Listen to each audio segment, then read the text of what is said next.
Welcome back to my channel, Famous and Fabulous. Montgomery Clift was born Edward Montgomery Clift on October 17, 1920 in Omaha, Nebraska. He grew up in a rich family, but his home life was hard. His mom was a fancy lady who thought she came from royal families. She wanted to raise her kids to be classy and smart. From when he was little, Clift learned about art, books, and different languages. This would help him become a great actor later. But his childhood was tough. After the big stock market crash in 1929, his family lost lots of money. Young Monty, as people called him, became quiet and sad. These hard times as a kid shaped who he was inside. They gave him deep feelings that would later make people love watching him act. Clift's acting career started on Broadway, not in Hollywood movies. He first acted on Broadway when he was only 15 years old in a play called Fly Away Home. People quickly noticed he was a serious and hard-working actor. Unlike other actors, Clift didn't want to be famous just for money or attention. He thought acting was real art and worked very hard to get better. During the 1940s, people knew him as one of the best young stage actors in America. He acted with famous people like Tallulah Bankhead and Lillian Hellman. He believed in acting that felt real and true, not fake or over the top like other actors did back then. His honesty and hard work made other actors and critics really respect him. Hollywood movie makers eventually wanted him, and Clift made his first movie in 1948 called Red River with John Wayne. Even though it was a cowboy movie, Clift brought quiet sadness and deep thinking to his character. This was very different from John Wayne's tough guy style. That same year, he starred in The Search, a sad movie about a young person who survived the Holocaust. This movie got Clift nominated for an Academy Award for Best Actor. People right away saw he was a new kind of movie star. He was handsome but seemed haunted, gentle but strong. His thin face and intense stare made girls love him, but it was his honest emotions and inner struggles that made him unforgettable. Along with Marlon Brando and James Dean, Clift became important in making acting more real. Even though he never went to the famous actor's studio like Brando did, Clift still changed how people acted in movies. He made it okay for male actors to show their feelings and be vulnerable. He changed what it meant to be a leading man for many years after him. Throughout the 1950s, Clift gave amazing performances in some of the best movies of that time. In A Place in the Sun in 1951, he played George Eastman, a poor man torn between wanting success and being in love. He acted opposite Elizabeth Taylor, and their performance is still one of the most loved in movie history. Clift and Taylor had amazing chemistry, and they stayed best friends for his whole life. In From Here to Eternity in 1953, Clift played Private Robert E. Lee Prewitt, a soldier who wouldn't follow orders. This got him his second Oscar nomination. His acting was raw and quietly sad, showing how deep his emotions could go. He kept challenging himself with hard roles in movies like Raintree County, The Heiress, and I Confess. He always tried to make his acting feel real and true. But Clift's career and life took a terrible turn in 1956, when he got in a really bad car accident after leaving a dinner party at Elizabeth Taylor's house. The accident hurt his face badly, and he needed many surgeries.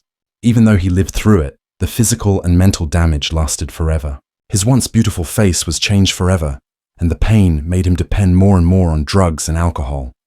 Even with these problems, Clift's acting stayed powerful. In Judgment at Nuremberg in 1961, he played a man with learning disabilities who had been hurt by the Nazis. He gave a heartbreaking performance that only lasted a few minutes, but got him another Academy Award nomination.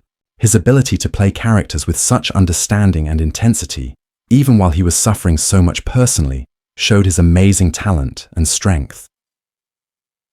Clift's last years were marked by getting sicker, personal problems, and a career that became unpredictable.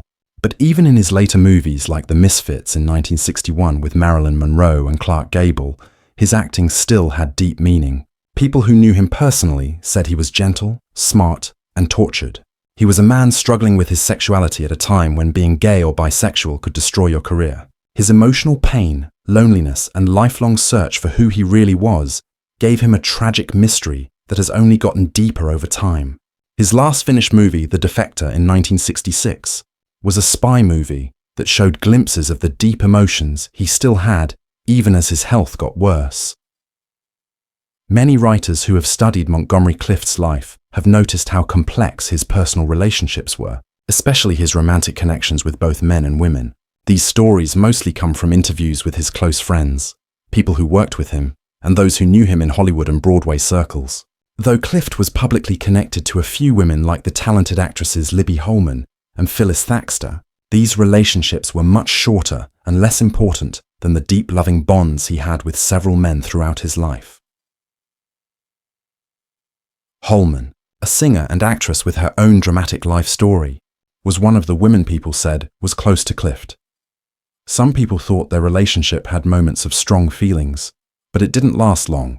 Similarly, Phyllis Thaxter, a respected actress known for being graceful, was connected to Clift through their social groups and occasional romantic rumors, but there's little proof that their connection was anything more than brief and not very important. In contrast, Clift's longest and most meaningful romantic relationships were with men, many of whom worked in the performing arts world, where Clift felt more understood and accepted. One of his most notable relationships was with Jack Larson, an actor famous for playing Jimmy Olsen in the TV show Adventures of Superman. Their connection was more than friendship.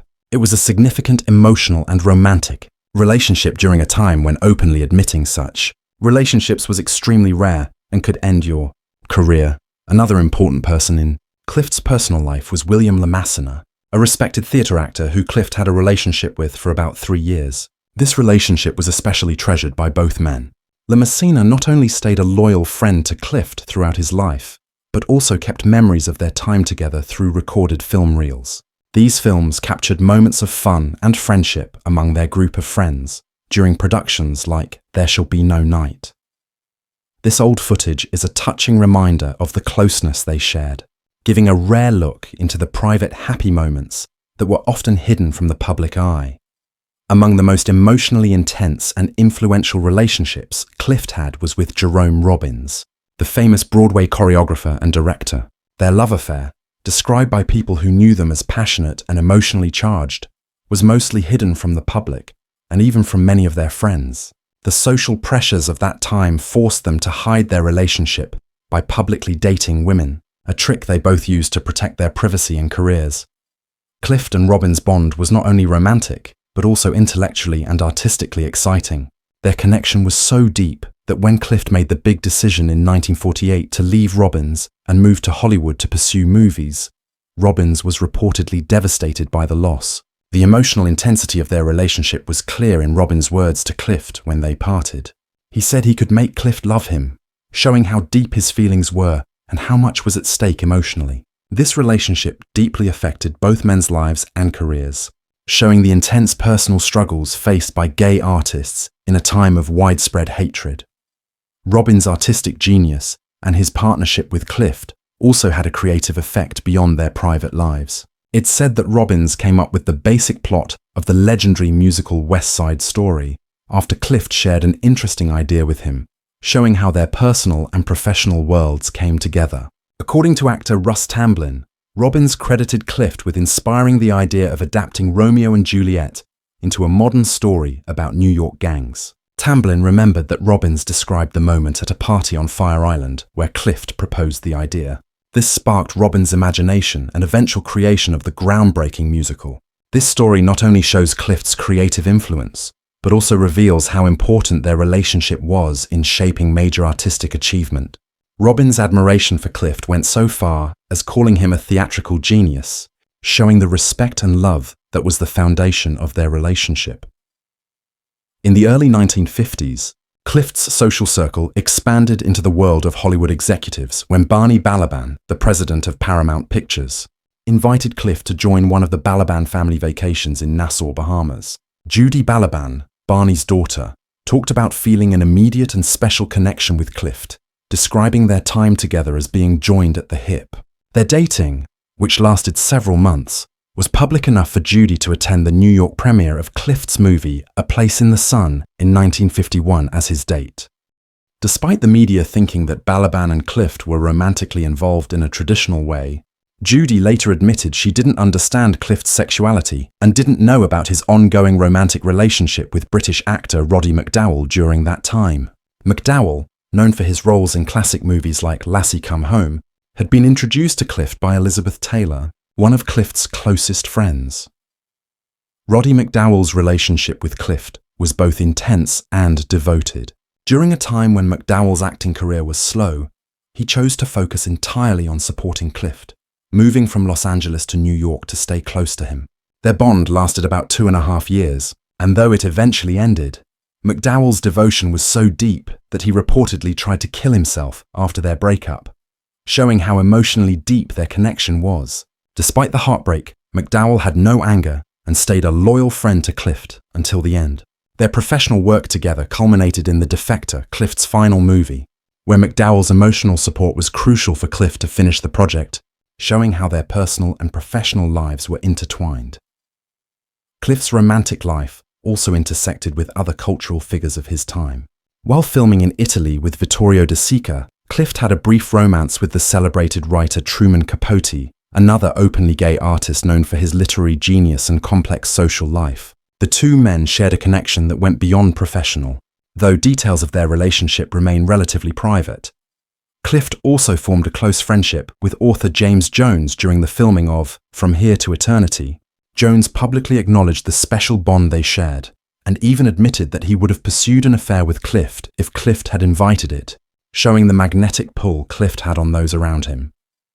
Among Clift's earlier intimate relationships was with composer Lehman Engel, a figure prominent in the world of music and theatre, revealing Clift's deep ties to the artistic community across multiple disciplines. Additionally, Clift was involved with Donald Wyndham and his partner Sandy Campbell, both literary figures demonstrating the breadth of Clift's social and romantic network within the arts and letters. Arthur Lawrence, a playwright and screenwriter who worked with Clift, hinted in his memoir that Clift may have had a fling with actor Farley Granger, adding another layer to the complexity of Clift's personal life. These relationships, often mixed with friendship, artistic collaboration, and romantic affection, paint a portrait of a man who sought connection and intimacy despite the challenges posed by the social rules of his time. Clift's ability to navigate these relationships secretly, yet deeply, speaks to both his vulnerability and his strength, making his personal life as compelling and complex as his famous acting career. For decades, the life and death of Montgomery Clift have been covered in mystery, speculation, and sorrow. A haunting presence in Hollywood's golden age, Clift's piercing eyes and fragile intensity made him an icon of tortured masculinity, both on and off the screen. Yet behind the performances that captivated millions lay a deeply wounded soul. And only now are the grim truths behind his decline finally coming to light. And the revelations are more disturbing than fans ever imagined. Clift's mysterious downfall has long fascinated writers, fans, and critics alike. Once praised as the future of American cinema, and compared to legends like Marlon Brando and James Dean, Clift seemed destined for eternal stardom. But by the late 1950s, his career was spiraling, his health deteriorating, and his once beautiful face, damaged by a tragic car accident, became a symbol of a life broken by more than just physical trauma. Many pointed to the accident as the beginning of the end, but new revelations suggest it was merely a trigger in a far more tragic unraveling.